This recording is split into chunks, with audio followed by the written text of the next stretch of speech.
Welcome to CS Learning Arena, a learning platform for computer science aspirants. Today we are discussing about the basic concepts of microprocessor. What is a microprocessor? It is a silicon chip which includes ALU, register circuits and control circuits. That means overall processing of a computer is carried out by the microprocessor. Then we are going to the concept of microcomputer. What is a microcomputer? A computer with a microprocessor as its CPU. That is, a CPU which consists of a microprocessor is called microcomputer. Then what is microcontroller? Microcontroller, it is a silicon chip which includes microprocessor, memory and input-output units in a single package. That is called microcontroller. Now let us discuss about the various structure of a computer, block diagrams of a computer. The first one is the traditional block diagram of a computer. In this, CPU consists of arithmetic and logic unit and control unit. Memory is separated and input unit, what are the input we are giving to the CPU is given by the input devices, and CPU accepts it, what are the operations carried out, and it is performed and output is get from that. When we are coming to microprocessor, to the computers with the microprocessor as CPU, this is the second diagram. That is, instead of both arithmetic and logic unit and control unit, there is a microprocessor. And that is communicated with memory, input devices and output devices. Next, we are going to microcontroller. Whereas, microprocessor, MPU means microprocessor unit, memory, input output units, other peripheral device. Everything is included in a single chip. That is microcontroller. Basics of microprocessor. We can say that microprocessor is the brain of a microcomputer. It is a single chip capable of processing data. It executes sequence of instructions. It fetch the instructions from the input-output devices and decode it. Decode means whatever the instruction we are giving in high-level languages, it is converted into machine language and then it is executed. And also it controls input-output devices, memory and other external devices. This is the block diagram of a microprocessor based system. Along with that, bus architecture is also included.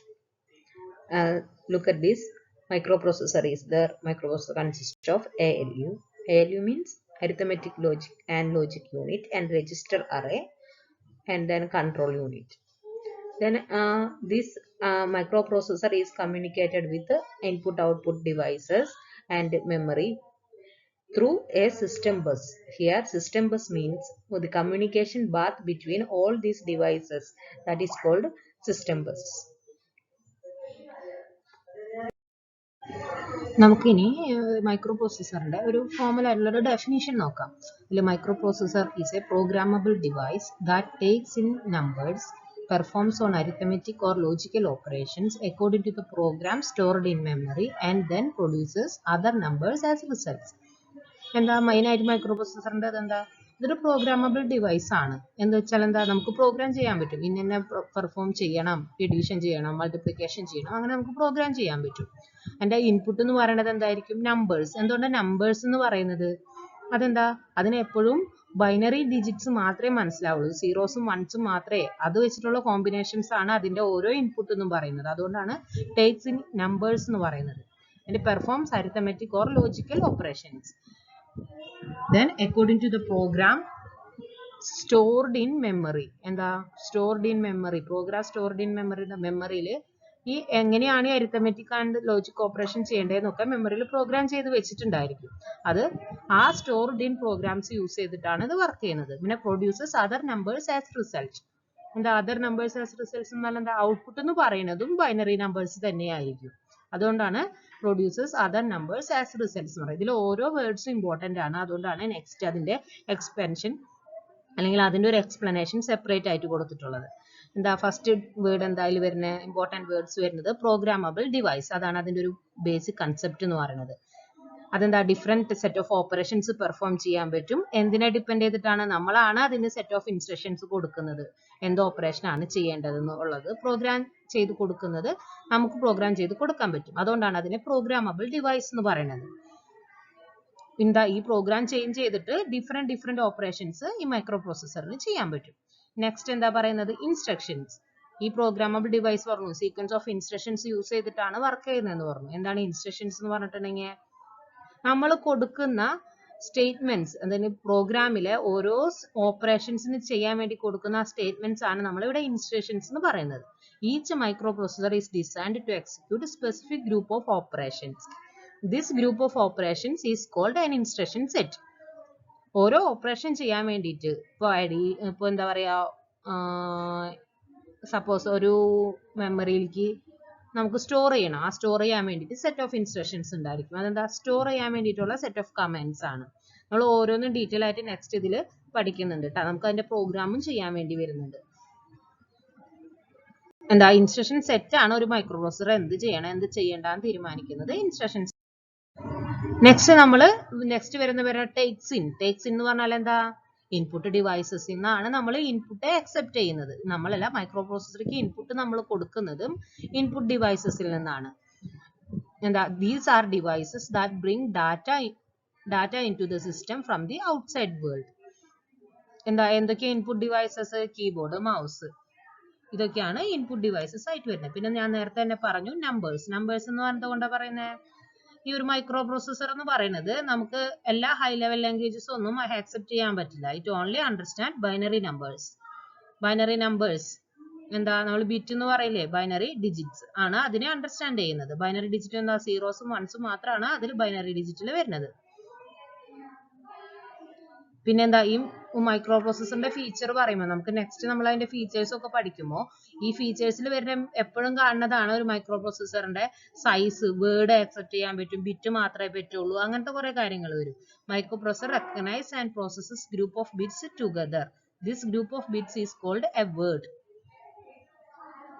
The number of bits in a microprocessor's word is a measure of its ability. ഒരു മൈക്രോപ്രോസസറിന്റെ capacity പറയും അല്ലെങ്കിൽ അതിന്റെ feature പറയുമ്പോൾ എപ്പോഴും നമ്മൾ പറയുന്ന ഒരു കാര്യമാണ് അതിന്റെ എത്ര ബിറ്റ് അതിനെ അഡ്രസ് ചെയ്യാൻ പറ്റും എന്നുള്ളത്. വരുന്നതാണ് അരിത്തമെറ്റിക് ഓർ ലോജിക് ഓപ്പറേഷൻസ്. എന്താ അരിത്തമെറ്റിക് ആൻഡ് ലോജിക് ഓപ്പറേഷൻസ് എന്ന് പറഞ്ഞു കഴിഞ്ഞാൽ എഡിഷൻ, സബ്ട്രാക്ഷൻ, ഈ കാര്യങ്ങളൊക്കെയാണ് നമ്മൾ arithmetic operations എന്ന് പറയുന്നത്. Every micro processor has arithmetic operations such as add ചെയ്യാനുള്ള കമന്റ്സ് ഉണ്ട്, സബ്ട്രാക്ട് ചെയ്യാനുള്ള കമന്റ്സ് ഉണ്ട്, അങ്ങനെ എല്ലാത്തിനും ഉണ്ട്. പിന്നെന്താ? ബേസിക് ആദ്യത്തെ ഒക്കെ മൈക്രോ പ്രോസസറിനെ ആഡ് ചെയ്യാനും സബ്ട്രാക്ട് ചെയ്യാനും മാത്രമേ പറ്റിയിരുന്നുള്ളൂ. പിന്നെ എന്താ പറയാ, മൾട്ടിപ്പിൾ എഡിഷൻസ് യൂസ് ചെയ്തിട്ടാണ് അത് മൾട്ടിപ്ലിക്കേഷൻ ചെയ്തിരുന്നത്. പക്ഷെ ഇപ്പൊ റീസെന്റ് ആയിട്ടുള്ള എല്ലാത്തിലും മൾട്ടിപ്ലിക്കേഷനും ഡിവൈഡ് ചെയ്യാനുള്ള ഇതിലൊക്കെ പവറൊക്കെ അതിനുണ്ട്. സ്ക്വയർ റൂട്ട് കാണാൻ വരെയുള്ളത് ഇപ്പൊ ലേറ്റസ്റ്റ് വരുന്ന പെന്റിയം പോലുള്ള മൈക്രോ പ്രോസസേഴ്സിൽ ഉണ്ട്. പിന്നെന്താ? അരിത്തമെറ്റിക് ഓപ്പറേഷൻ കൂടാതെ ലോജിക് ഓപ്പറേഷൻസ് ഉണ്ട്. And, or, XOR, shift left, shift right, ഇതെല്ലാം നമ്മൾ ഡീറ്റെയിൽ ആയി പഠിക്കുന്നതുകൊണ്ടാണ് ഇവിടെ റഫ് ആയിട്ട് പറഞ്ഞു പോകുന്നത് കേട്ടോ. ഇനി again the number and types of operations define the microprocessor instruction set and depends on the specific microprocessor. എന്തൊക്കെ ഓപ്പറേഷൻസ് ചെയ്യാൻ പറ്റും, എങ്ങനെയൊക്കെ ചെയ്യാൻ പറ്റും, എന്തൊക്കെ ഇൻസ്ട്രക്ഷൻ സെറ്റ് യൂസ് ചെയ്യാം, എന്തൊക്കെ ഇൻസ്ട്രക്ഷൻസ് യൂസ് ചെയ്തിട്ടാണ് ഓരോ ഓപ്പറേഷൻസും ചെയ്യുന്നത്, ഇതെല്ലാം ഓരോ മൈക്രോ പ്രോസസറിനെയും ഡിപ്പെൻഡ് ചെയ്തിരിക്കും. Next stored in memory. എന്താ പറഞ്ഞ? പ്രോഗ്രാംസ് മെമ്മറിയിൽ സ്റ്റോർ ചെയ്തിട്ടുള്ള പ്രോഗ്രാംസ് യൂസ് ചെയ്തിട്ടാണ് മൈക്രോ പ്രോസസർ ഓരോ ഓപ്പറേഷൻസും പെർഫോം ചെയ്യുന്നതാണ് നമ്മുടെ ഡെഫിനിഷനിൽ പറഞ്ഞത്. അപ്പൊ എന്താ? ഒരു പ്രോഗ്രാം കമ്പ്യൂട്ടറിലേക്ക് വരുമ്പോൾ തന്നെ അത് മെമ്മറിയിൽ സ്റ്റോർ ചെയ്ത് വെച്ചിട്ടുണ്ടായിരിക്കും. എന്താ? പിന്നെ അതിൽ നിന്ന് ഓരോ ഇൻസ്ട്രക്ഷൻസ് ആയി എടുത്ത് എക്സിക്യൂട്ട് ചെയ്തിട്ടാണ് it brings the instructions from memory one at A time. മെമ്മറിയിൽ നിന്ന് ഓരോ ഇൻസ്ട്രക്ഷൻസ് ആയി പ്രോസസറിലേക്ക് എടുത്തിട്ടാണ് നമ്മൾ അത് പിന്നെ എക്സിക്യൂട്ട് ചെയ്യുന്നത്. പിന്നെന്താ? മെമ്മറി ഇതിന് മാത്രമാണോ? പ്രോഗ്രാം മാത്രമല്ല മെമ്മറിയിൽ സ്റ്റോർ ചെയ്യുന്നത്, ഇതിന് വേണ്ട ഇൻപുട്ട്, ഒരു ഇൻപുട്ട് കീപ്പ് ചെയ്യും, മെമ്മറിയിൽ സേവ് ചെയ്യും, പിന്നെ ആ മെമ്മറിയിൽ നിന്നാണ് ആ ഇൻപുട്ട് ആക്സെപ്റ്റ് ചെയ്തിട്ട് മൈക്രോ പ്രോസസർ വർക്ക് ചെയ്യും, അതിന്റെ റിസൾട്ട് കിട്ടും, ആ റിസൾട്ട് വീണ്ടും മെമ്മറിയിലേക്ക് തന്നെ സേവ് ചെയ്യും. അങ്ങനെയാണ് ഒരു മൈക്രോ പ്രോസസർ. Next producers. എന്ന് പറഞ്ഞാൽ എന്താ? ഇതിന്റെ അർത്ഥം മെമ്മറിയിൽ സേവ് ചെയ്ത് വെച്ചിട്ടുണ്ടായിരുന്നു ഔട്ട്പുട്ട് എന്ന് പറയുന്നത്. ആ ഔട്ട്പുട്ട് അതിന്റെ ഔട്ട്പുട്ട് ഡിവൈസസിലേക്ക് കൊടുത്താൽ മാത്രമേ നമുക്ക് അത് നമുക്കായിട്ട് യൂസറായിട്ട് ഇന്ററാക്ട് ചെയ്യാൻ പറ്റുള്ളൂ. ഏതൊക്കെയാ ഔട്ട്പുട്ട് ഡിവൈസസ് വരുന്നത്? ഏതെങ്കിലും LED ഡിസ്പ്ലേസ് ആയിരിക്കാം, പ്രിന്റ് ചെയ്തിട്ട് പേപ്പറിലായിരിക്കാം, മോണിറ്ററിലായിരിക്കാം. അതായത് ഹ്യൂമൻ റീഡബിൾ ഫോമിലേക്ക് ആക്കി തരുന്നത് ഈ ഔട്ട്പുട്ട് ഡിവൈസസ് ആണ്. ഇതാണ് ഡെഫിനിഷൻ വരുന്നത്. The microprocessor is a programmable device that takes in numbers, performs arithmetic or logic operations according to the program stored in memory, and then produces other numbers as results. ഈ ഡെഫിനിഷനിലെ എല്ലാ ടേംസിന്റെയും just ഒന്ന് ഒരു എക്സ്പെൻഷനും എന്തൊക്കെയാണ് അത് ഉദ്ദേശിക്കുന്നത് എന്നുള്ളത് കൂടി മനസ്സിലാക്കണം കേട്ടോ. അതുകൊണ്ടാണ് ഓരോന്നും ക്ലിയർ ആയി പറഞ്ഞത്. നെക്സ്റ്റ് നമ്മൾ വരുന്ന കൺസെപ്റ്റ് ആണ് ഫീച്ചേഴ്സ് ഓഫ് എ മൈക്രോപ്രോസസർ. ഒരു മൈക്രോപ്രോസസറിന്റെ ഫീച്ചേഴ്സ് എങ്ങനെയൊക്കെയാണ് പറയുന്നത്. ഏതാണ് ഇപ്പോൾ കുറെ വേർഷൻസ് ഉണ്ട്. ഏതൊക്കെയാ മൈക്രോപ്രോസസർ വരുന്നത് നമുക്ക് അറിയണത്? നമ്മൾ എപ്പോഴും നോക്കുന്ന കോരല്ലേ, പെന്റിയം അങ്ങനത്തെ കാര്യങ്ങളൊക്കെ അല്ലേ മൈക്രോപ്രോസസർ. അപ്പൊ അതുപോലെ ഓരോ മൈക്രോപ്രോസസറിന്റെയും എഫക്റ്റീവ്നെസ് പറയുന്നത് എന്തിനെ ബേസ് ചെയ്തിട്ടാണെന്ന്. അത് ഫീച്ചേഴ്സ്. ഫസ്റ്റ് നമ്മൾ എപ്പോഴും എന്താ, കോസ്റ്റ് എഫക്റ്റീവ് ആണോ എന്ന്. The microprocessor chips are available at low prices and results in low cost. Cost effective ആണ് മൈക്രോപ്രോസസേഴ്സ് എന്ന് പറയുന്നത്. Next size. എന്താ, നിങ്ങൾ കണ്ടിട്ടുണ്ടോ മൈക്രോപ്രോസസർ മദർ ബോർഡിൽ ഒരു ചെറിയ സ്ക്വയർ ഭാഗത്ത് കുറെ ഗോൾഡൻ ചിപ്സ് 40 പിൻസ് അങ്ങാണ്ട് ഗോൾഡൻ പിൻസ് ഉള്ള ഒരു ചെറിയ സ്ക്വയർ ആണ് മൈക്രോപ്രോസസർ. വെരി സ്മോൾ ആണ്. ജസ്റ്റ് എന്താ പറയാ 2x2 ഇഞ്ച് ഇല്ല, ഒരു 1.5 into 1.5 ഇഞ്ചസ് ഇത് വരുന്നുള്ളൂ. പിന്നെന്താ, ലോ പവർ കൺസംപ്ഷൻ ആണ്. Microprocessors are manufactured by using metal oxide semiconductor technology. അതുകൊണ്ട് എന്താ, ഈ സെമി കണ്ടക്ടർ ടെക്നോളജി യൂസ് ചെയ്തുകൊണ്ട് തന്നെ അതിന് low power consumption very low ആണ്. പിന്നെ വേഴ്സാറ്റിലിറ്റി എന്ന് പറഞ്ഞാൽ എന്താ, ഈ ഇത് ഡിഫറെന്റ് ആയി പ്രോഗ്രാം ചെയ്തിട്ട് എന്താ പറയാ, according to our need we can program these applications. അതാണ് വേഴ്സാറ്റിലിറ്റി എന്ന് പറയുന്നത്. അതായത് നമുക്ക് ആവശ്യമുള്ള ആപ്ലിക്കേഷൻസിന് വേണ്ടിയിട്ട് നമുക്ക് ആ മൈക്രോപ്രോസസറിനെ പ്രോഗ്രാം ചെയ്യാൻ പറ്റും. റിലയബിലിറ്റി എന്താ, റിലയബിലിറ്റി എന്ന് പറഞ്ഞാൽ എന്താ, നമുക്ക് എപ്പോഴും അതിനെ വിശ്വസിക്കാൻ പറ്റണം. അതല്ലേ നമ്മൾ റിലയബിൾ ആണെന്ന് പറയുന്നത്. അപ്പൊ എന്താ, the failure rate of an IC in microprocessor is very low. അതായത് ഫെയിലിയർ ആവാനുള്ള ചാൻസസ് വളരെ കുറവാണ്. അതുകൊണ്ട് തന്നെ നമുക്ക് അതിനെ വിശ്വസിക്കാം. ഇത്രയൊക്കെയാണ് ഫീച്ചേഴ്സ് ഓഫ് എ മൈക്രോപ്രോസസർ വരുന്നത്. കോസ്റ്റ് എഫക്റ്റീവ് ആണ്, സൈസ് വെരി ലോ ആണ്, ലോ പവർ കൺസപ്ഷൻ ആണ്, വേഴ്സാറ്റിലിറ്റി, റിലയബിലിറ്റി. ഇത്രയൊക്കെയാണ് മൈക്രോപ്രോസസറിന്റെ. ഇനി നെക്സ്റ്റ് നമ്മൾക്ക് ജസ്റ്റ് ഇത് മുഴുവൻ കാണാണ്ട് പഠിക്കണം എന്നൊന്നും പറയില്ല. പക്ഷെ നമുക്ക് മനസ്സിലാവണം ഏതാണ് ആദ്യത്തെ മൈക്രോപ്രോസസർ, ഏതാണ് ലാസ്റ്റ് ഇപ്പോൾ വന്ന് നിൽക്കുന്നത്, ഓരോന്നിനും എന്തൊക്കെയാണ് അതിന്റെ ഫീച്ചേഴ്സ് വരുന്നത്. ഇതൊക്കെ ജസ്റ്റ് എല്ലാം പഠിക്കാൻ പറ്റിയില്ലെങ്കിലും ജസ്റ്റ് നമുക്ക് ആവശ്യമുള്ളത്, അതായത് ഇമ്പോർട്ടന്റ് ആയതിന്റെങ്കിലും നമുക്ക് ഓർമ്മ വെക്കാൻ പറ്റണം. ഇതാണ് ഇതിന് വേണ്ടിയിട്ടാണ് നമ്മൾ ജസ്റ്റ് ഹിസ്റ്ററി ഒന്ന് ഡിസ്കസ് ചെയ്യുന്നത്. ഏറ്റവും ആദ്യത്തെ മൈക്രോപ്രോസസർ ഇന്റൽ ആണ് മൈക്രോപ്രോസസർ ഇറക്കുന്നത്.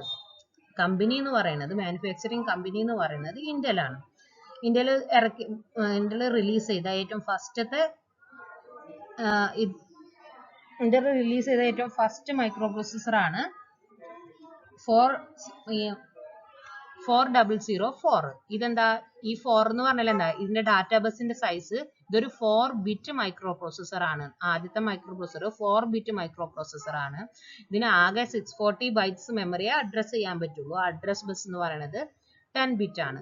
അതിനുശേഷം വരുന്നതാണ്, ഫസ്റ്റ് വരുന്ന ഇയർ 1971 ആദ്യത്തെ മൈക്രോപ്രോസസർ റിലീസ് ചെയ്യുന്നത്. നെക്സ്റ്റ് ആണ് 8008. അതായപ്പോഴേക്കും ഡാറ്റാ ബസിന്റെ സൈസ് 8 ബിറ്റ് ആയി. അഡ്രസ്സബിൾ മെമ്മറി, അതായത് ഇത്ര മെമ്മറി നമുക്ക് അത് അഡ്രസ് ചെയ്യാൻ പറ്റില്ല, 16K നമുക്ക് അഡ്രസ് ചെയ്യാൻ പറ്റും. പിന്നത്തെ വരുന്നതാണ് 8080. ഇത് മുഴുവൻ കാണാപ്പാടൊന്നും പഠിക്കണ്ട കേട്ടോ. നമുക്ക് പഠിക്കാനുള്ളതാണ് ഇതിൽ 8085 ആണ് നമുക്ക് ഡീറ്റെയിൽ ആയിട്ട് പഠിക്കാനുള്ളത്. ഏറ്റവും ഫസ്റ്റത്തെ കൊമേഴ്ഷ്യലി സക്സസ് ആയ ഒരു മൈക്രോപ്രോസസർ ആണ് 8085ഉം 8086ഉം. അതുകൊണ്ടാണ് എപ്പോഴും നമ്മുടെ സിലബസിൽ ഒന്നില്ലെങ്കിൽ 8085 ആയിരിക്കും, അല്ലെങ്കിൽ 8086 ആയിരിക്കും. ഇവിടെ നമുക്ക് 8085 ആണ് ഡീറ്റെയിൽ ആയിട്ട് പഠിക്കാനുള്ളത്. അതെന്താ, 8 ബിറ്റ് മൈക്രോപ്രോസസർ ആണ്, 16 ബിറ്റ് അഡ്രസ് ബസ് ഉണ്ട്, അതിന് മൊത്തം 64K മെമ്മറി അഡ്രസ് ചെയ്യാൻ പറ്റും. ഇനീഷ്യൽ സ്പീഡ്, ക്ലോക്കിന്റെ സ്പീഡ് എന്ന് പറയുന്നത് 5 MHz ആണ്. നമ്പർ ഓഫ് എത്ര ട്രാൻസിസ്റ്റേഴ്സ് യൂസ് ചെയ്തിട്ടാണ് ഇത് ഉണ്ടാക്കിയിരിക്കുന്നത്, 6500 ട്രാൻസിസ്റ്റേഴ്സ് യൂസ് ചെയ്തിട്ടാണ് ഇത് ഡെവലപ്പ് ചെയ്തിരിക്കുന്നത്. ഇങ്ങനെ പോയി 8086 വന്നു, 8088 വന്നു, 286 വന്നു, 386 വന്നു. ഇതിന്റെ ഒക്കെ ഫീച്ചേഴ്സ് നമുക്ക് ലാസ്റ്റ് മൊഡ്യൂളിൽ പഠിക്കാനുണ്ട്. 8046 വന്നു, Pentium pro, Pentium 2, Pentium 3, Pentium 4, ഇങ്ങനെ ഒരുപാട് മൈക്രോ പ്രോസസ്സേഴ്സ് വന്നിട്ടുണ്ട്. ഇത്രയൊക്കെയാണ് ഹിസ്റ്ററിയിൽ പറയുന്നത്. മെയിൻ ആയിട്ട് നമുക്ക് 8085ന്റെ കാര്യമാണ് നമുക്ക് എപ്പോഴും ആലോചിക്കേണ്ടത്. എന്താ പറഞ്ഞ 8085ന് ഡാറ്റാബേസിന്റെ സൈസ് എന്ന് പറയുന്നത് 8 ബിറ്റ് ആണ്. എന്താ 64 കിലോബൈറ്റ്സ് ആണ് മെമ്മറി അഡ്രസ്സബിൾ മെമ്മറി എന്ന് പറയുന്നത്. അഡ്രസ് ബസിന്റെ സൈസ് 16 ബിറ്റ് ആണ്. അഡ്രസ് ബസിന്റെ സൈസ് 16 ബിറ്റ് ആണ്. ദെൻ എന്താ ഇനീഷ്യൽ ക്ലോക്കിംഗ് സ്പീഡ് നോക്കണം, നമ്പർ ഓഫ് ട്രാൻസിസ്റ്റേഴ്സ് നോക്കണം. ഏത് ഇയറിലാണ് 8085 വന്നത്? 1976ലാണ്. വൺ വേർഡ്സ് ആയിട്ട് ചോദിക്കാൻ ഇരുന്ന് ചാൻസ് ഉണ്ട് കേട്ടോ. നെക്സ്റ്റ് ആണ് നമുക്ക് പഠിക്കാനുള്ള 8085 മൈക്രോ പ്രോസസർ. നമുക്ക് ഡീറ്റെയിൽ ആയിട്ട് നോക്കാം. അതിന്റെ ഫീച്ചേഴ്സ് എന്താ? ഞാനിപ്പോ പറഞ്ഞു 8 ബിറ്റ് മൈക്രോ പ്രോസസർ ആണെന്ന് പറഞ്ഞു. 8085 micro processor provides on chip clock generator. അതിൽ തന്നെ ക്ലോക്ക് സിഗ്നൽസ് ഉണ്ട്. മൈക്രോ പ്രോസസറിന്റെ ഇതിൽ പിൻസിൽ തന്നെ അതിൽ ക്ലോക്ക് ജനറേറ്റേഴ്സ് ഉണ്ട്. അതുകൊണ്ട് എക്സ്റ്റേണൽ ആയിട്ട് നമുക്ക് സെപ്പറേറ്റ് ക്ലോക്ക് ജനറേറ്റർ കൊടുക്കണ്ട. പിന്നെ 1 accumulator, 1 flag register, 6 general purpose register and 2 special purpose register. ഇത് അതിൽ കുറഞ്ഞ ഈ മൈക്രോ പ്രോസസറിന്റെ ഉള്ളിൽ എന്താ പറയുക, ALU ഉണ്ട്, രജിസ്റ്റേഴ്സ് ഉണ്ട്, കൺട്രോൾ യൂണിറ്റ് ഉണ്ട്. അത് മൂന്നും കൂടി ചേർന്നതാണ് നമ്മുടെ ഒരു മൈക്രോ പ്രോസസർ എന്ന് നമ്മൾ ആ ആർക്കിറ്റ് മേലെ ബ്ലോക്ക് ഡയഗ്രാം വരച്ചപ്പോൾ പറഞ്ഞിരുന്നു.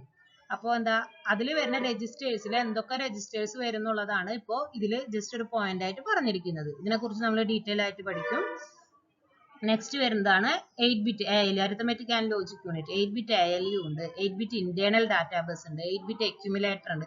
ഈ അക്യുമുലേറ്റർ എന്ന് പറയുന്നത് ഒരു എന്തിനാ എഡീഷൻ, സബ്ട്രാക്ഷൻ അങ്ങനത്തെ ഓപ്പറേഷൻസിന് വേണ്ടിയിട്ടാണ് അക്യുമുലേറ്റർ യൂസ് ചെയ്യുന്നത്. അതായത് 16 bit program counter. Program counter എന്ന് പറഞ്ഞാൽ എന്താ, നമ്മൾ ഇപ്പം ഇന്ന ഇൻസ്ട്രക്ഷൻസ് എക്സിക്യൂട്ട് ചെയ്യണം. പ്രോഗ്രാം കൗണ്ടർ ഒന്ന് ഇൻക്രീസ് ചെയ്ത് കഴിഞ്ഞിട്ടുണ്ടെങ്കിൽ എന്താ, അത് കഴിഞ്ഞാൽ നെക്സ്റ്റ് ഇന്ന ഇൻസ്ട്രക്ഷൻ ആണ് എക്സിക്യൂട്ട് ചെയ്യേണ്ടത്. അങ്ങനത്തെ കാര്യങ്ങൾ പ്രോഗ്രാം കറന്റ്ലി അതൊരു പോയിന്റർ ആണ്. എപ്പോൾ ഏത് ഇൻസ്ട്രക്ഷൻസ് എക്സിക്യൂട്ട് ചെയ്യണമെന്ന് പോയിന്റ് ഔട്ട് ചെയ്യുന്നത് പ്രോഗ്രാം കൗണ്ടർ ആണ്. നെക്സ്റ്റ് 16 ബിറ്റ് സ്റ്റാക്ക് പോയിന്റർ ഉണ്ട്. Requires A single plus 5 volt ആണ് DC പവർ സപ്ലൈ അത് വേണ്ടി വരുന്നത്. 16 ബിറ്റ് അഡ്രസ് ലൈൻസ് ഉണ്ട്. 16 ബിറ്റ് അഡ്രസ് ലൈൻസ് ഉണ്ടെന്ന് വെച്ചിട്ടുണ്ടെങ്കിൽ it can access 64 kilobytes of memory ആണ് അതിനെ ആക്സസ് ചെയ്യാൻ പറ്റുക. അതായത് എന്താ 2⁻16 ബൈറ്റ്സ് ആണ് ആക്സസ് ചെയ്യാൻ പറ്റുന്നത്. എന്താ it can run at A maximum frequency of 3 MHz. ഇതാണ് അതിന്റെ സ്പീഡ് എന്ന് പറയുന്നത്. ഇതിൽ ഓരോ ഇപ്പൊ നമുക്ക് എങ്ങനെയാ ഓർമ്മ വെക്കാനൊന്നും പറ്റില്ല എന്ന് വരും ഈ ഫീച്ചേഴ്സ് എന്ന് പറയുന്നത്. പക്ഷെ നമ്മളിതിൽ പറഞ്ഞ ഓരോ കാര്യങ്ങളും നമ്മൾ ഡീറ്റെയിൽ ആയിട്ട് അടുത്ത 3 മൊഡ്യൂളിൽ പഠിക്കാൻ പോണതാണ്. അപ്പോൾ ഓട്ടോമാറ്റിക്കലി ഈ കൺസെപ്റ്റും കാര്യങ്ങളൊക്കെ അതിലേക്ക് വരുമ്പോൾ നമ്മൾ ലാസ്റ്റ് ഫീച്ചേഴ്സ് ആയിട്ട് അതിൽ ഓർമ്മ വെക്കാൻ പിന്നെ ബുദ്ധിമുട്ടുണ്ടാവില്ല. ഇപ്പൊ ഇങ്ങനെ പറയുമ്പോൾ കുറെ നമ്പേഴ്സ് പറഞ്ഞു, കുറെ ഇതെന്ന് പറഞ്ഞു, അത് എന്തിനാണെന്നറിയില്ല, അങ്ങനത്തെ പ്രശ്നങ്ങളൊക്കെ ഉണ്ടാവും. പക്ഷെ ഇനി നമുക്ക് ഇതാണ് നമ്മളെ ഒരു ഫസ്റ്റ് ടോപ്പിക് എന്ന് പറയുന്നത്. നമ്മൾ ഇതുവരെ ഇൻട്രൊഡക്ഷന് വേണ്ടിയിട്ട് പറഞ്ഞതാണ്. ഇനിയാണ് നമ്മുടെ ഫസ്റ്റ് ടോപ്പിക് വരുന്നത്. അതാണ് bus organisation of 8085 micro processor. അതാ ഒരു micro processor input devices, output devices, memory devices ഇതിനൊക്കെ ആയിട്ട് കമ്മ്യൂണിക്കേറ്റ് ചെയ്യുന്നത് കുറെ ബസ്സസ്. ആ ലൈൻസ് കമ്മ്യൂണിക്കേറ്റ് ചെയ്യുന്ന ലൈൻസിനെയാണ് നമ്മൾ അഡ്രസ് ബസ്സസ് എന്ന് പറയുന്നത്. അത് 8085ന് 3 ടൈപ്സ് ആണ് ബസ്സസ് ഉള്ളത്. എന്താ memory bus, address bus, data bus, control bus. പേരിൽ തന്നെ ഉണ്ട് അതൊക്കെ എന്തിനാണ് യൂസ് ചെയ്യുന്നത് എന്നുള്ളത്. Bus is A group of conducting wires which carries information. All the peripherals are connected to microprocessor through bus. എന്താ ഇൻപുട്ട് ഡിവൈസസ് ഈ 3 ബസ്സിലേക്കും കണക്ട് ചെയ്തിട്ടുണ്ട്. ആ 3 ബസ്സും എന്താ മൈക്രോ പ്രോസസർ ആയിട്ട് കണക്ട് ചെയ്തിട്ടുണ്ട്. അതേപോലെ ഈ ഔട്ട്പുട്ട് ഡിവൈസ് എന്താ ഓരോ ബസ്സും 3 ബസ്സിലേക്കും കണക്ട് ചെയ്തിട്ടുണ്ട്. ആ 3 ബസ്സും മൈക്രോ പ്രോസസർ ആയിട്ട് കമ്മ്യൂണിക്കേറ്റ് ചെയ്യുന്നുണ്ട്. അതേപോലെ തന്നെയാണ് മെമ്മറിയും വരുന്നത്. നമുക്ക് ഓരോ ബസ്സായിട്ട് നോക്കാം. ഫസ്റ്റ് വരുന്നതാണ് അഡ്രസ് ബസ്. അഡ്രസ് ബസ് എന്ന് പറഞ്ഞാൽ എന്താ ഗ്രൂപ്പ് ഓഫ് കണ്ടക്ടിങ് വയേഴ്സ് ആണ്. അത് അഡ്രസ്സിനെ ക്യാരി ചെയ്യാൻ വേണ്ടിയിട്ടാണ് യൂസ് ചെയ്യുന്നത്. ഈ അഡ്രസ് ബസ് എന്ന് പറയുന്നത് യൂണിഡയറക്ഷൻ ആണ്. യൂണിഡയറക്ഷണൽ എന്ന് പറഞ്ഞിട്ടുണ്ടെങ്കിൽ മൈക്രോ പ്രോസസർ മെമ്മറി ആയിട്ടോ ഇൻപുട്ട് ഔട്ട്പുട്ട് ഡിവൈസസ് ആയിട്ടോ കമ്മ്യൂണിക്കേറ്റ് ചെയ്യാൻ വേണ്ടിയിട്ടാണ് യൂസ് ചെയ്യുന്നത്. അതായത് ഡാറ്റ ഫ്ലോ മൈക്രോ പ്രോസസറിൽ നിന്ന് ഈ ഡിവൈസസിലേക്ക് മാത്രമാണ് ഉണ്ടാവുക. മെമ്മറിയിലേക്കോ ഇൻപുട്ട് ഔട്ട്പുട്ട് ഡിവൈസസിലേക്കോ മാത്രമാണ് അഡ്രസ് പാസ് ചെയ്യുന്നത്. ഇവ തിരിച്ച് പാസ് ചെയ്യുന്നില്ല. അതുകൊണ്ടാണ് അഡ്രസ് ബസ്സിനെ നമ്മൾ യൂണിഡയറക്ഷണൽ ബസ് എന്ന് പറയുന്നത്. അതായത് മൈക്രോ പ്രോസസറിൽ നിന്ന് പുറത്തേക്ക് ഡാറ്റ പോകാൻ വേണ്ടിയിട്ടാണ് ഈ അഡ്രസ് ബസ് യൂസ് ചെയ്യുന്നത്. അല്ല, പുറത്തേക്ക് ഡാറ്റ അല്ല, പുറത്തേക്ക് അഡ്രസ്സ് പാസ് ചെയ്യാൻ വേണ്ടിയിട്ടാണ് ഈ അഡ്രസ് ബസ് യൂസ് ചെയ്യുന്നത്. ഇനി എന്താ, ഈ അഡ്രസ് ബസിന്റെ ലെങ്ത് 8085 16 ബിറ്റ് ആണ്. ഞാൻ ഫീച്ചേഴ്സ് പറഞ്ഞപ്പോൾ പറഞ്ഞിട്ടുണ്ടായിരുന്നു, ഇതൊരു 16 ബിറ്റ് ആണ് ഇതിന്റെ അഡ്രസ് ബസിന്റെ ലെങ്ത് എന്ന് പറയുന്നത്. അതെന്താ, റേഞ്ച് 000H എന്ന് പറഞ്ഞ ലൊക്കേഷൻ, മെമ്മറിയുടെ ലൊക്കേഷൻ ആണ് കേട്ടോ നമ്മൾ ഇങ്ങനെ 000H എന്ന് പറഞ്ഞിട്ട്. എപ്പോഴും ഹെക്സാഡെസിമലിലാണ് നമ്മൾ മെമ്മറി അഡ്രസ് ചെയ്യുന്നത്. അത് നമ്മൾ പഠിക്കുമ്പോൾ ഡീറ്റെയിൽ ആയിട്ട് വരും. ഓരോന്നിന്റെ അഡ്രസ്സിങ്ങും കാര്യങ്ങളും പ്രോഗ്രാമിങ്ങും ഒക്കെ നമുക്ക് പഠിക്കാനുണ്ട്. അപ്പൊ ഇത് ജസ്റ്റ് മനസ്സിലാക്കുക.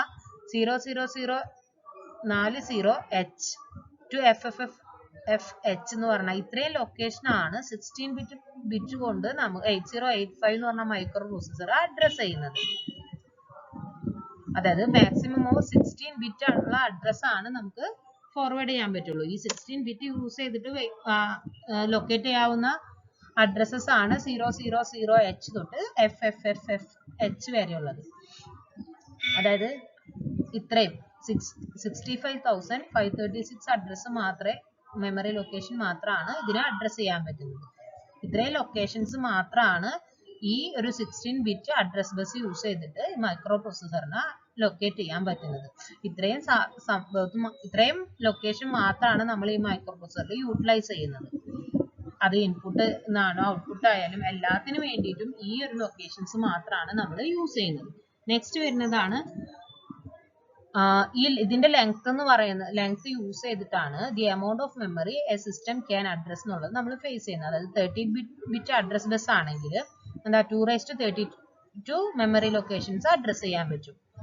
എന്താ, ഇപ്പോൾ ഓരോ മെമ്മറി ലൊക്കേഷനും ഒരു ബൈറ്റ് വെച്ചിട്ടാണ് സ്റ്റോർ ചെയ്യാൻ പറ്റുന്നത് എന്നുണ്ടെങ്കിൽ എന്താ ടോട്ടൽ 4 GB ആണ് നമുക്ക് അഡ്രസ്സബിൾ മെമ്മറി സ്പേസ് എന്ന് പറയുന്നത്.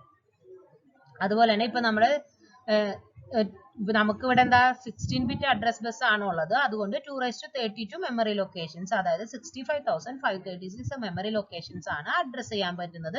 ഈ മെമ്മറി ലൊക്കേഷൻസിനെയാണ് നമ്മളിവിടെ 000H to FFFH ഇതിന്റെ ബിറ്റ്വീൻ ഉള്ള ലൊക്കേഷൻസ് മാത്രമാണ് നമുക്ക് അഡ്രസ് ചെയ്യാൻ പറ്റുന്നത് ഈ 16 ബിറ്റ് അഡ്രസ് ബസ് വെച്ചു. നെക്സ്റ്റ് വരുന്നത് എന്നതാണ് ഡാറ്റാബസ്. ഡാറ്റാബസ് എന്ന് പറഞ്ഞാൽ എന്താ, നേരത്തെ പറഞ്ഞു എന്താ, നമ്മൾ അഡ്രസ് ആണ് ഈ ബസ്സിലൂടെ കണ്ടക്ടിങ് വയേഴ്സിലൂടെ ക്യാരി ചെയ്യുന്നത്. അഡ്രസ് ആണെന്ന് പറഞ്ഞു ഇവിടെ ആണെങ്കിൽ അത് ഡാറ്റ ആണ്. ഡാറ്റ മാത്രമാണ് ക്യാരി ചെയ്യുന്നത്. ഇത് ബൈ ഡയറക്ഷണൽ ആണ്. എന്താ, ഡാറ്റ എപ്പോഴും നമുക്ക് എന്താ ബോത്ത് ഡയറക്ഷനിലേക്ക് വേണം. മൈക്രോ പ്രോസസറിൽ നിന്ന് മെമ്മറിക്കും വേണം, അല്ലെങ്കിൽ ഇൻപുട്ട് ഡിവൈസസിലേക്കും വേണം. ഇത് തിരിച്ചും വേണം. ഈ മെമ്മറിയിൽ നിന്നോ ഇൻപുട്ട് ഔട്ട്പുട്ട് ഡിവൈസസിൽ നിന്നോ മൈക്രോ പ്രോസസറിലേക്കും ഡാറ്റ ട്രാൻസ്ഫർ ചെയ്യണം. അതുകൊണ്ടാണ് ഇതിനെ ബൈ ഡയറക്ഷണൽ ബസ് എന്ന് പറയുന്നത്. ഇതിന്റെ എന്താ, ഇവിടെ 8 ബിറ്റ് ബസ് ആണ് യൂസ് ചെയ്യുന്നത്. എന്താ 8 ബിറ്റ് ആവുമ്പോൾ എന്താ റേഞ്ച് വരിക 000H to FFH. അങ്ങനെ അത് ബിറ്റ്വീൻ ഉള്ള ഈ ലൊക്കേഷൻസിൽ മാത്രമാണ് നമ്മൾ ഡാറ്റ സേവ് ചെയ്ത് വെക്കേണ്ടത്. ഇതിനെ മാത്രമാണ് നമ്മൾ ഇത് ചെയ്യുന്നുണ്ടാവുക. ഇപ്പൊ എന്താ, നമുക്ക് ഇതിൽ ഓപ്പറേഷൻസ് എന്തൊക്കെയാ, റീഡും റൈറ്റും അല്ലേ വരുന്നത്. ഒരു റൈറ്റ് ഓപ്പറേഷൻ ആണെങ്കിൽ the processor will put the data on the data bus when എന്താ പ്രോസസർ ഡാറ്റ എടുത്ത് ഡാറ്റാ ബസ്സിൽ വെക്കും റൈറ്റ് ഓപ്പറേഷൻ ആണെങ്കിൽ. ഇപ്പൊ എന്താ റീഡ് ഓപ്പറേഷൻ ആണെങ്കിൽ എന്താ മെമ്മറിയിൽ നിന്ന് ആ ഡാറ്റ എടുത്തിട്ട് ആ സ്പെസിഫിക് മെമ്മറി ബ്ലോക്കിലേക്ക് വെക്കും. മെമ്മറിയിൽ നിന്ന് ആ സ്പെസിഫിക് ആയിട്ടുള്ള മെമ്മറി ബ്ലോക്കിൽ നിന്ന് ഡാറ്റ എടുത്തിട്ട് ഡാറ്റാ ബസ്സിലേക്ക് വെക്കും. അതാണ് റീഡും റൈറ്റും ഓപ്പറേഷൻ. ബാക്കി ആ ഡാറ്റാ ബസ് എവിടേക്കാണ് റീഡ് ചെയ്യേണ്ടത്, എവിടേക്കാണ് റൈറ്റ് ചെയ്യേണ്ടത്, റൈറ്റ് ചെയ്യപ്പോഴും മെമ്മറിയിലേക്ക് ആയിരിക്കുമല്ലോ. അപ്പൊ അതൊക്കെ ആ ഡാറ്റാ ബസ് ആണ് ചെയ്യുന്നത്. ആ ഡാറ്റ എടുത്തിട്ട് ആ ഡാറ്റാ ബസ്സിലേക്ക് കൊടുത്താൽ അത് എവിടേക്കെന്ന് വെച്ചിട്ടുണ്ടെങ്കിൽ കൊണ്ടുപോയിക്കോളൂ. Next, the width of the data bus is directly related to the largest number that the bus can carry. 8 bit microprocessor ആണെങ്കിൽ എന്താ 2⁸ വാല്യൂസ് അതിനെ അഡ്രസ് ചെയ്യാൻ പറ്റും. 0 to 255 എന്ന് പറയുന്നത്. ഇപ്പൊ 16 ബിറ്റ് ആണെങ്കിൽ എന്താ 0 to 65535 എന്ന് പറഞ്ഞിട്ടുള്ള വാല്യൂ വരെയുള്ള ഡാറ്റാസ് ഈ ഒരു ഡാറ്റാ ബസ്സിനെ ഹോൾഡ് ചെയ്യാൻ പറ്റും. ഇത്രയുമാണ്. ഇനി നമുക്ക് നോക്കേണ്ടത് എന്താണ് കൺട്രോൾ ബസ് എന്ന്. ഇതും ഒരു ഗ്രൂപ്പ് ഓഫ് കണ്ടക്ടിങ് വയേഴ്സ് ആണ്. പക്ഷെ ഇത് യൂസ് ചെയ്യുന്നത് ടൈമിംഗ് സിഗ്നൽസിനും കൺട്രോൾ സിഗ്നൽസിനും വേണ്ടിയിട്ടാണ്. പെരിഫറൽസ് എന്നാൽ എന്താ, ഇൻപുട്ട് ഔട്ട്പുട്ട് ഡിവൈസസുകൾ, മെമ്മറി, ഇങ്ങനെയൊക്കെ കാര്യങ്ങൾ കൺട്രോൾ ചെയ്യാൻ വേണ്ടിയിട്ടുള്ള സിഗ്നൽസ് ആണ്. അതായത് അവ എന്തൊക്കെയാണ് ചെയ്യേണ്ടത്, എന്ത് പ്രോസസ്സാണ് ചെയ്യേണ്ടത്. ഡാറ്റാ ബസ്സിൽ നിന്ന് ഡാറ്റയും കിട്ടും, മെമ്മറി ബസ്സിൽ നിന്ന് അഡ്രസ്സും കിട്ടും. പക്ഷെ ഇത് അത് വെറുതെ ആക്സസ് ചെയ്താൽ പോരല്ലോ, അത് എന്തൊക്കെ ചെയ്യണം, അങ്ങനത്തെ കാര്യങ്ങളാണ് ഈ കൺട്രോൾ ബസ് വരുന്നത്. കൺട്രോൾ സിഗ്നൽസ് പ്രൊഡ്യൂസ് ചെയ്യും. അങ്ങനെയുള്ള കുറച്ച് കൺട്രോൾ സിഗ്നൽസ് ആണ് മെമ്മറി റീഡ് എന്ന് പറഞ്ഞാൽ മെമ്മറിയിൽ നിന്ന് റീഡ് ചെയ്യലാണ് ആ ഓപ്പറേഷൻ എന്ന് പറയുന്നത്. മെമ്മറി റൈറ്റ്, മെമ്മറിയിലേക്ക് റൈറ്റ് ചെയ്യണം. പിന്നെ ഇൻപുട്ട് ഔട്ട്പുട്ട് ഡിവൈസസിൽ നിന്ന് റീഡ് ചെയ്യുക, ഇൻപുട്ട് ഔട്ട്പുട്ട് ഡിവൈസസിലേക്ക് റൈറ്റ് ചെയ്യുക, സോറി ഇൻപുട്ട് ഡിവൈസിൽ നിന്ന് റീഡ് ചെയ്യുക, ഔട്ട്പുട്ട് ഡിവൈസസിലേക്ക് റൈറ്റ് ചെയ്യുക. പിന്നെ ഓപ്പ് കോഡ് ഫെച്ച് എന്ന് പറഞ്ഞാൽ എന്താ, നമ്മളെപ്പോഴും ഇതിൽ മൈക്രോ പ്രോസസറിന് ഇൻസ്ട്രക്ഷൻ കൊടുക്കുമ്പോൾ ആഡ് എ കോമ ബി അങ്ങനത്തെ ഫോമില. ആഡ് എന്ന് പറഞ്ഞാൽ എന്താ ഇൻസ്ട്രക്ഷൻ വരുന്നത്, വെറുതെ എ പ്ലസ് ബി എന്ന് കൊടുത്താൽ അതിന് മനസ്സിലാവില്ല. ആഡ് എ കോമ ബി എന്നാണ് നമ്മൾ കൊടുക്കുക. അപ്പൊ അതിൽ ആഡ് എന്ന് പറഞ്ഞാണ് ഓപ്പ് കോഡ്, അത് എന്ത് ഓപ്പറേഷൻ ആണ് ചെയ്യേണ്ടത്. ഓപ്പ് കോഡ് ഫെച്ച് അതൊരു കൺട്രോൾ സിഗ്നൽ ആണ്. Thank you everyone. ഇത് ഇപ്പോൾ നമ്മൾ ഡിസ്കസ് ചെയ്തത് basic concepts of micro processor, അങ്ങനത്തെ കുറേ കാര്യങ്ങളാണ്. ഇനിയാണ് നമുക്ക് കുറച്ച് ഡീപ്പായിട്ട് നെക്സ്റ്റ് ക്ലാസ് തൊട്ടിട്ട് നമുക്ക് ഈ 8085 ആർക്കിടെക്ചറിന്റെ 8085 മൈക്രോ പ്രോസസറിന്റെ ആർക്കിടെക്ചർ, പിൻസ് ആൻഡ് സിഗ്നൽസ്, അതെല്ലാം നമുക്ക് നെക്സ്റ്റ് ക്ലാസ്സിൽ നോക്കാം. ഓക്കെ.